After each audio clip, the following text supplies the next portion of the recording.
Today what we're going to do is change a shower head. A job in itself is fairly easy, but there's a good number of things that you need to know about the shower heads before you buy one. Basically, the more you pay, the better you'll get. And if you can, always stick with a manufacturer's shower head. The manufacturers go to a lot of trouble to create an envelope so that you get a nice wide envelope and you don't have any cold parts on your body. Some of the cheaper showers, what they do is to keep their heads are very directional and you can get cold parts. I'm now going to show you some of the shower heads. Now to show you some of the different types of shower heads and their functions. This is a very simple and fairly cheap shower head. This is one of the universal heads that you may be able to pick up in one of the warehouses. The problem with this is, as you can see, it's a very small head and the spray pattern is very directional, and this would tend to give you a very small envelope of hot water to stand in, and so that's one of the cheap ones. We move on to something a little better. This is, a much better head. It's also got a rub clean face to it. So this means if you've got an area with limescale or that sort of thing, all you need to do is every so often give them a little brush, and this will knock any limescale off the head. Once again, it's still a fairly cheap head, but it'll do the job. It's probably, basically, this is really, although this would be advertised in a DIY store as a universal head, it's probably better suited to an electric shower for low pressure, because as you can see, the holes are very small. And so here we have a multi-mode shower head. This is a slightly better quality, the type, once again, that you'll get in a lot of the sheds.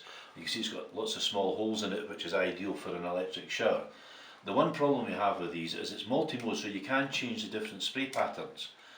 The issue that you have with this though, is this being a slightly cheaper head, is every time you change the spray pattern, what happens is momentarily it shuts the water off to the shower.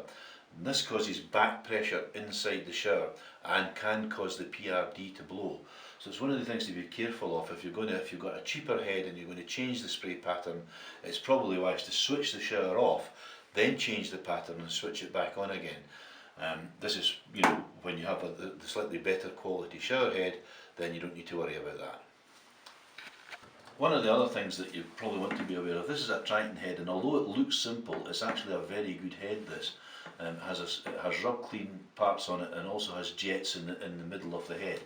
It comes complete with a key to put on the head so you can take the head to bits to clean. As I say, it looks a simple head, but in fact it's a very good head. Two of the best heads on the market, or probably one of the best heads on the market, are these Myra heads. This is Myra's head that they have designed as a rub clean head for an electric shower. As you can see, the holes in this are very small, so this is ideal for an electric shower or for low pressure. It's also multi-mode, so there's 3 separate spray patterns on this, and it's designed for so you can take it to bits very easily to clean the head.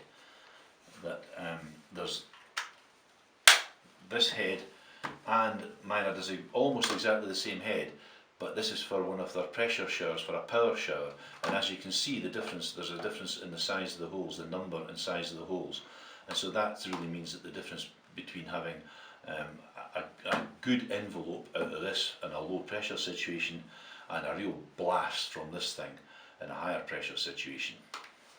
Now to move on to actually changing the shower head itself. As I said, fairly straightforward, really just a case of taking it out of the bracket and unscrewing it from here. Fairly straightforward job. It should be hand tight. There are occasions where you may want to use a pair of pliers if it's become very sticky, but it should just screw straight on. And then it's really just a case of making sure the original washer is in place and screwing this onto here.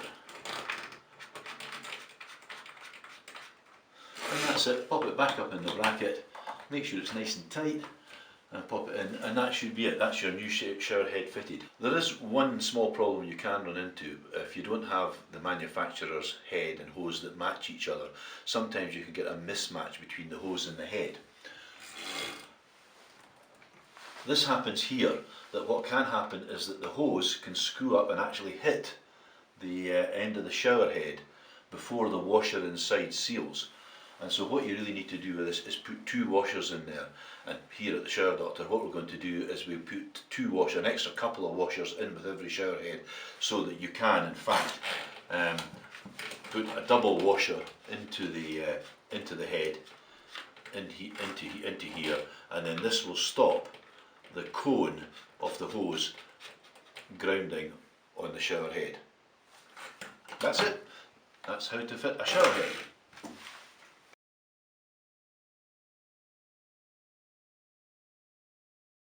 The more you pay for a shower head, it's one of these things that the more you pay. I'm going to cut that. I'm just going to start again because I've